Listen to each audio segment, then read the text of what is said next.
सागर हा खाऊन आला बाबा भीमाच्या चरणावर. कोरियले ते भीमरावाने कोटी जनांच्या हृदयावर.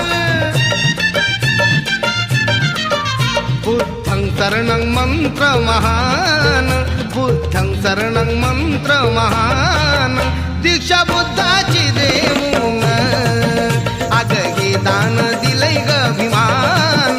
दीक्षा बुद्धाची देऊन, दीक्षा बुद्धाची देऊन